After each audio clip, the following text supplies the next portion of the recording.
Gisa tayo ng kamatis, lumbay, bawang, lagay natin ng kalabasa,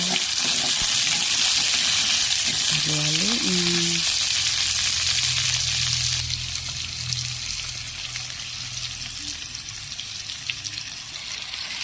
kangkong yan, masarap yan. Maraming ingredients ko na yan, pero masarap ang ulam. Ito ang buhay ng probinsya.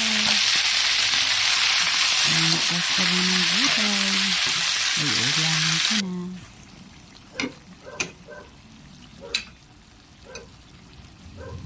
Masarap yan.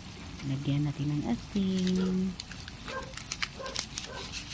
Masarap. Haluin.